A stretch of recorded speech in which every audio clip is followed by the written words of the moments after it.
In Kasambi, King Udina had a kind and devoted queen named Samavati. She lived with 500 attendants and her loyal maid, Khujjuttara. One day, Khujjuttara went to buy flowers for Samavati. On the way, she heard the Buddha teach.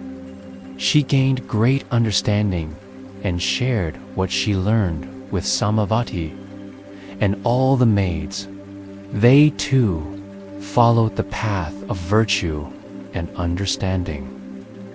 And from then on, Khujjuttara became a teacher and guide to Samavati and her attendants. The women wished to see the Buddha in person, but they were afraid of angering the king. So they made small holes in the palace walls to watch him. It so happened that the Buddha came to visit houses near the palace.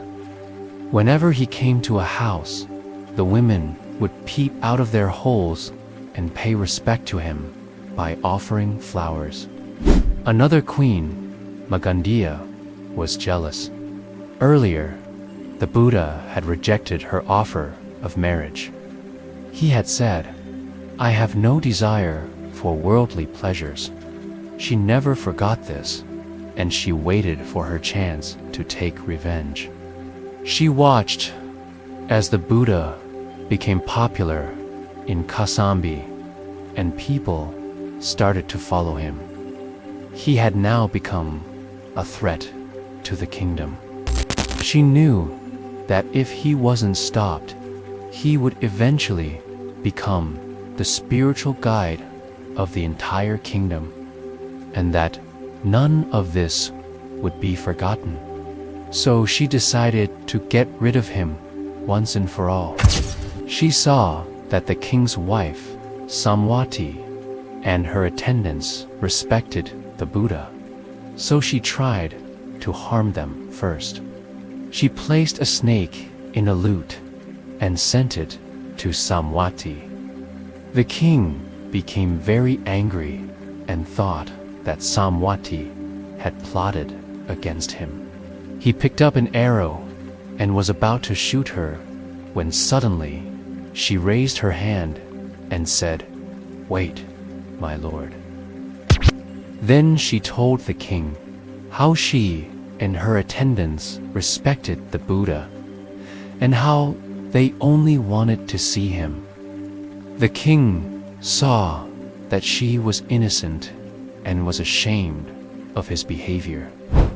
He then invited the Buddha and his disciples to the palace and apologized to them for what he had done. Magandiya was frustrated. Her plan had failed, and she had lost face in front of the king.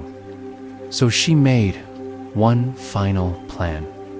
She went to her uncle and ordered him to burn down Samavati's quarters with all 500 women inside. She watched as the fire spread and consumed everything in its path. They sat in a circle, meditating with peace and compassion. In that moment, many of them reached great understanding. Soon the fire went out and the women were found sitting in a meditative state. Some of them had passed away, but their bodies were intact and unharmed. The king arrived and saw the scene. In that moment, he realized the truth and punished Magandiya and her family. Then the Buddha explained the lesson. Those who are mindful do not die. Those who are negligent are already as good as dead, even while living.